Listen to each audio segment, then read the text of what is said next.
After the huge news broke last night that New Japan Pro Wrestling will be bringing Sasha Banks, also known as Mercedes Varnado, to Wrestle Kingdom 17 in January, we now have an update on the very latest about her relationship with WWE, the potential of a future match in New Japan, when that could be, who it will be against, plus an AEW reaction to the possibility of her becoming All Elite.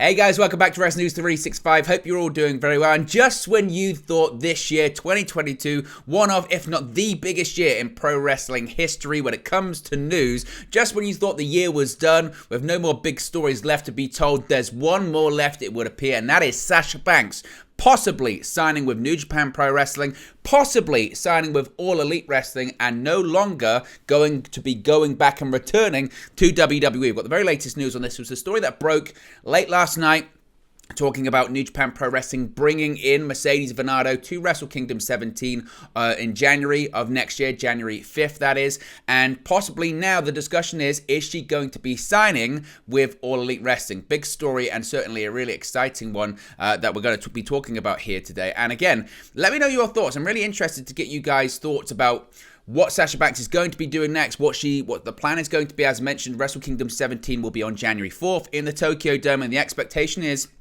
Sasha Banks will be at the event, possibly not wrestling, but certainly the feeling is she's going to be appearing on the show. So just again to recap that, several sources close to the situation reported yesterday that she would be showing up at the event, and an update has emerged on potential plans for Sasha Banks' first match with New Japan Pro Wrestling. As previously reported by PW Insider, it was Mike Johnson of PW Insider yesterday reported that several sources close to the situation expect the former WWE Women's Champion, real name Mercedes Varnado, to be at New Japan Wrestle Kingdom 17 in January.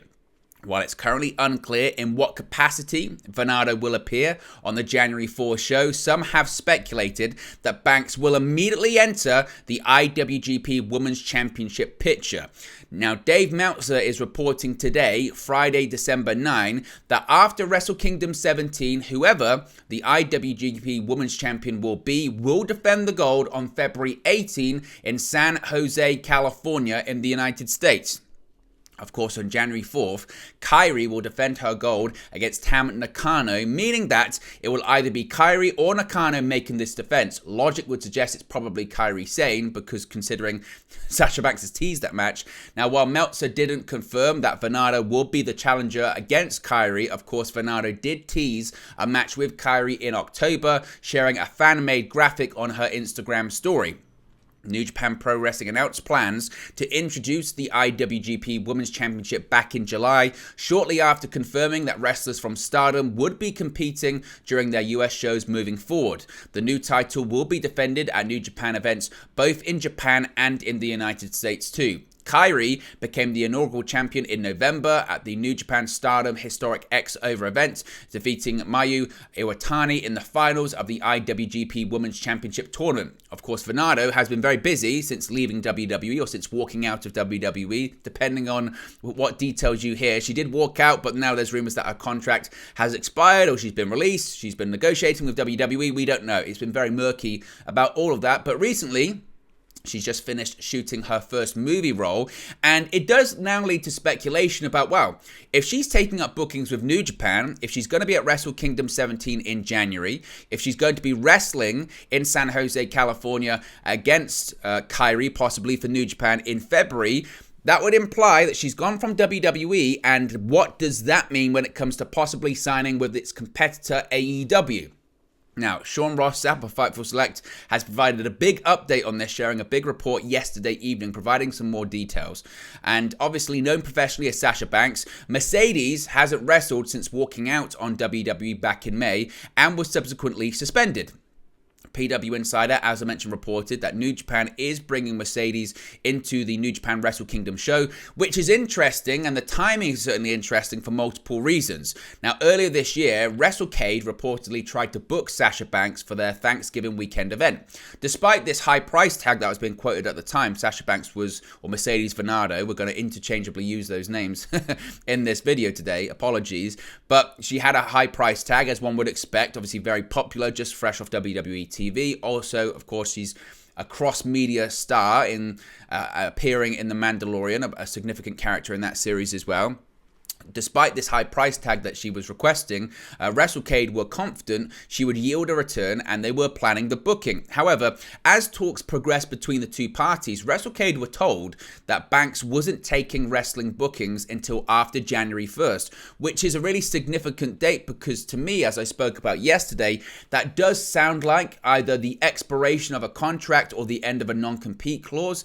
Now, there are conflicting rumors, and they're not really reports, they're just rumors that her WWE contract might have expired already, or even when she just walked out of WWE back in May, there was discussion and again reports at the time suggesting that actually Sasha Banks' contract was set to expire with WWE in 2022. We just didn't know when. And there was reports at the time that she wasn't too keen really, or was quite cold on the thought process of re-signing with the company. It was also reported at the time that Naomi, her contract was expiring in 2022 as well, but she was in the process of renegotiating a contract. Of course, we don't know if that happened or not. Now, of course, that date, let's go back to that date, January 1st. Well, Wrestle Kingdom is after that date, as is the AEW LA date that features Britt Baker and AEW Women's World Champion Jamie Hayter going up against Saraya and a mystery partner.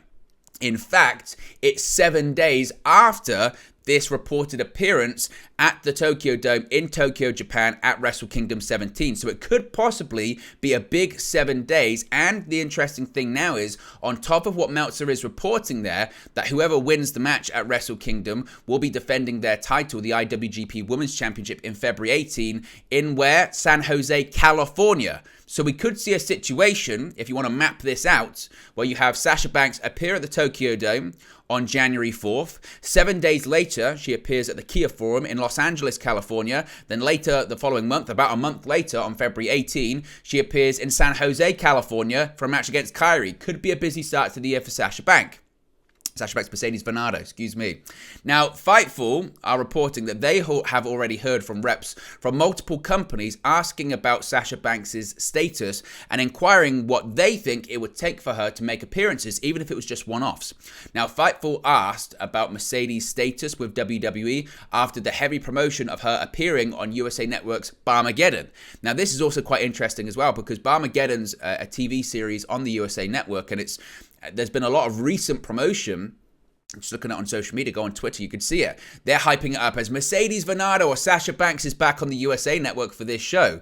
And one would think, given NBC Universal's close relationship with WWE, of course, Monday Night Raw, been on the USA Network for years. Obviously, NBC Universal have a contract with WWE for the WWE Network to air on Peacock as well. You would think, at the very least, NBC Universal or the USA Network would go to WWE and say, look, are you happy with us heavily promoting Sasha Banks is back on the USA Network? Now, according to Fightful, nobody that they inquired with at WWE had heard any change or update in her status, or were at least not really willing to say as much. Now, that terminology is quite interesting because I recall when Bryan Danielson signed with AEW last year and the rumors were starting to pick up that he could possibly become All Elite, or he was at least having talks with AEW or negotiating with AEW, that same line was basically used at the time, whereby the outlets, the websites would go to WWE, go to their sources, or go to representatives of the company and say, hey, what's going on with Daniel Bryan and WWE? Of course, we know his contract expired, but have there been talks? Is there a feeling he's going to come back? They go to the creative team. They say, hey, have you heard anything about Daniel Bryan coming back? Has anyone been pitching Daniel Bryan stuff? Like, what's going on with that? And at the time, they were basically told the same thing. Well, we haven't heard anything. We haven't heard any change or update to their status, his status. And it's kind of the same now with Sasha Banks. We haven't heard anything. We haven't heard anything when it comes to a change of her status. We haven't been pitching anything. We've heard nothing at all. And it's kind of a similar situation in the sense that originally, everyone expected Daniel Bryan to return to WWE. Yes, his contract expired, but the feeling was he'll just take a break, or he's just trying to assess what the next options are for him. He let his contract expire to assess all of the options, but he'll come back. And that was kind of the feeling with Sasha Banks as well. Yes, obviously it didn't end very well back in May, but things have changed dramatically since then. A different regime. Vince McMahon, John Laurinaitis, they're gone. Triple H is now in charge. He's running creative as well as talent relations. He's got a very good relationship with Sasha Banks. Yes, she's got a lot going on right now. Yes, she's got TV stuff she's doing. Yes, she's got film stuff she's doing. Yes, she's got albums she's looking to do. Yes, she's appearing at fashion shows. But the feeling is she's such a big star, and she's got that relationship with Triple H that she'll go back home. She'll go back to WWE. That's what will happen. And now, especially after yesterday's report, it does feel like that sentiment has begun to change. Now, when it comes to AEW and her possibly signing with All Elite Wrestling, several AEW talent reportedly, according to Sean Ross Sapp of Fightful, were excited about the possibility of her coming in. One source quickly agreed they thought that having Sasha Banks on their show weekly is another anchor for the women's division, something that could kickstart interest in it and feel would significantly help viewership. Now, let's just take that part there, because I spoke about this yesterday, and I really do hate to use that term game changer. It's been memed at this point. It's been overdone on social media, and detractors of AEW, these weird WWE stands, and again, there are weird just pro WWE stands and pro AEW stands. They're just as bad as each other, and it's bizarre. It really is bizarre. I'm not even going to get into that, but whenever AEW has made signings, and because, again, the staunch AEW stands, it's game changer. Not every signing is a game changer. It can be a really good signing. It can be a signing that positively affects and positively helps the promotion, helps the TV show, but it's not a game changer. A game changer is if AEW signed Roman Reigns or something like that. Someone that legitimately would make the needle go like that. Signing CM Punk at the time was thought to be a game changer. Ratings-wise, it wasn't. Again, it depends the metrics you look at it. Merchandise did very well. Ticket sales, it did very well. Live gate receipts, it did very well. Other hand, ratings long-term didn't really do that much. For the immediate, for immediately it did, but not that much as time went on. But when it comes to Sasha Banks being a game changer, in terms of viewership, it might pop a number. I think it'll pop a number on that January 11th show. I think if going into that show, the expectation is that Sasha Banks is going to appear, people will tune in. You would expect to get over 1 million viewers, maybe 1.1, who knows, 1.2, but I think it would do comfortably over 1 million with the thought that Sasha Banks is going to show up. When it comes to the Kia Forum in LA, it will probably sell out anyway because AEW hasn't done a ton of shows on the West Coast, and usually when they do go on the West Coast, they do very well. They tend to sell out. I would expect it to probably sell out anyway, but especially now, I would definitely expect that show to sell out with the feeling that they could be there for Sasha Banks' arrival in AEW, and that's why they promoted it so far ahead of time. As I mentioned before, AEW historically does not promote matches for Dynamite that far in advance. They might do 2 weeks. They might at a push do 3 if it's a tournament or something like that, but not really that far in advance for a random tag match. And that's what this is. It's a random tag team match. Think about it. It's Britt Baker and Jamie Hayter versus Saraya and a mystery partner. Usually, they would just promote that a week in advance. To do it like a month ahead of time, over a month ahead of time, implies they've got something big. And that's to pop a rating. That's to sell tickets, and they'll do just that. And Sasha Banks coming in to AEW, if that is the case, we don't have any confirmation on that, but after yesterday's news, it does feel like that could be the direction they go in. If that is the case, that's huge for the AEW Women's Division. Now, the AEW Women's Division, for me, has been horribly booked. I think their lack of TV time has been a real point of contention for me with AEW. And I know that Tony Khan can talk about ratings and say, wow, with the quarter hours, whenever we have a women's match, people tune out. And the reason anyone tunes out of a segment is because you haven't given your audience a reason to care about it. Because when WWE started the women's revolution or evolution or whatever, in NXT, people raved about the women's booking, having more matches, main eventing events. When they got to the main roster, it still took a while. And it took a while for the ratings to build up and for crowd reactions to really start going for these talents. And why? Because they had to give the audience a reason to care. Put women in the main event, and even if it doesn't draw as well as you would hope, keep doing it over and over and over and over and over again. Give your fans a reason to care. Tell a story. Have more matches on the show. Don't just have one women's match sandwiched between the show and give them 5 minutes and go, I wonder why it doesn't draw. Because subconsciously, you're telling your audience not to care. You're telling this audience, it's sandwiched between the show. It doesn't matter. We're just putting it on there. It doesn't matter. You're not supposed to care. If you have the woman opening the show and main eventing the show, you're telling them that in the most viewed segment, the top of the hour, and the end of the show, this matters. And it hasn't happened enough in AEW. And I know Tony Khan can point to specific events. The fact that he has to point to specific events to try and justify it, go, well, actually, no. The Grand Slam edition of Dynamite, the first one, it was Ruby Soho versus Britt Baker. That wasn't the main event. The main event was Kenny Omega, Bryan Danielson. And the reason that that match didn't close the show is because it had to open because it had to go to a time limit. So let's not even start that. You can talk about St. Patrick's Day Slam, but we're talking about individual events. It should be a fairly weekly occurrence. It even shouldn't be a big deal when it happens. We shouldn't be talking about it. That's what it's like in WWE now. The woman main event the show, no one goes, oh, the woman main evented the show, because it's just normal. That's what we're looking for, normality. So I think Sasha Banks coming in, I do think pushes and forces Tony Khan to go into that direction, because when you're paying the talent that amount of money, you kind of have to do it. And I think that's a positive. And the treatment of the women's division, or the bad booking of the women's division in AEW, has had nothing to do with talent. They've got plenty of good talent on that roster. It has everything to do with the writing of the show and the belief in the division. Believe in the division.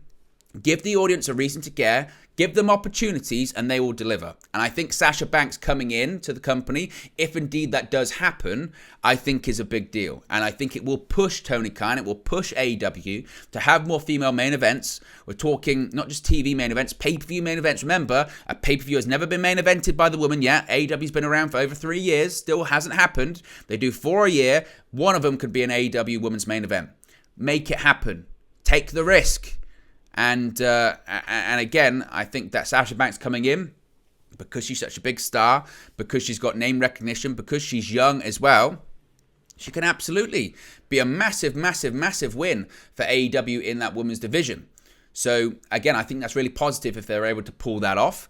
Now, just to conclude what Fightful have been talking about when it comes to Sasha Banks, when asking with New Japan sources, they would not confirm or deny the news, which is something they'll usually quickly deny if it isn't true. And again, that's the thing in pro wrestling, isn't it? Is there is such a smoke to the fire mentality with it, is that if things aren't true, pro wrestling companies and promotions most of the time are desperate not to get fans' hopes up. Because if fans bought tickets to that show, or bought New Japan World, or stream it on Fight, or whatever they do, with the intention that Sasha Banks is going to show up, and she doesn't, think of the press. It'd be terrible. Think of the reactions. It'd be terrible. So a story this big, if it wasn't the case, or it wasn't happening, they'd come out and go, no. She's not coming in. It's false, fake news, whatever. The fact that they're going, we can't talk about it, basically that's a confirmation, you know? And I think that's really big news. I think it's really big news. And the fact that she's showing up in New Japan, to me, says it's a real good chance she could show up in AEW. And I know people will go, well, WWE and New Japan have a working relationship. No, they don't.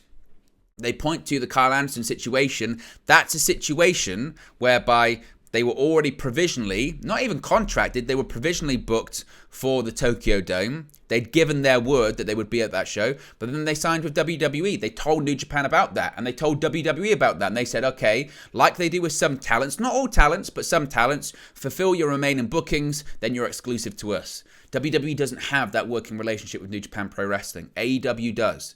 And I think it's a situation very similar to Saraya, where she had the opportunity to go back to WWE, and it was a case of, I could go back there, they want to clear me, so don't even start, she only went to AEW so she could get cleared. No, WWE wanted to clear her, and she took the mindset of, I could go back there, or I could wrestle occasionally for AEW, I could appear on the show once a week, twice a week, be on the road.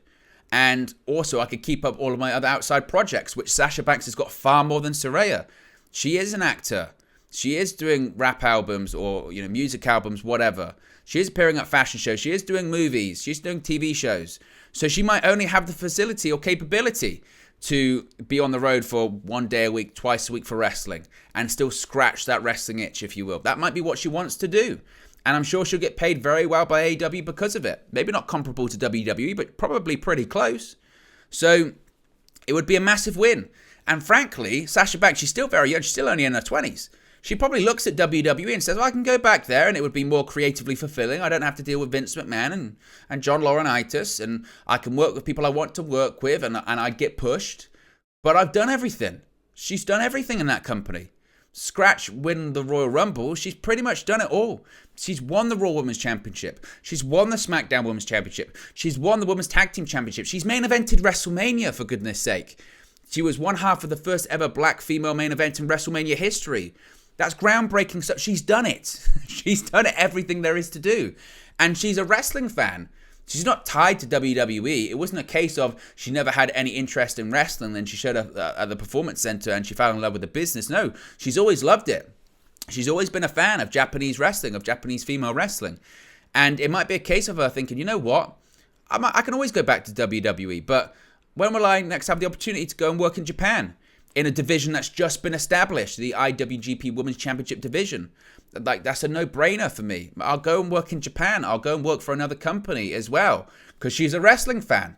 So, again, more details I'm sure will come out about this. It's a big story. We'll talk about all of it in the build-up to Wrestle Kingdom, which we've got to do a watch-along for now. So I will be live on January 4th for that watch-along, and it's going to be really, really exciting stuff. So be sure to smash a like on the like button, guys. Be sure to subscribe, bottom right-hand corner. Let me know your thoughts on Sasha Banks to New Japan Pro Wrestling and possibly to AEW as well. And I'll speak for you again very, very soon.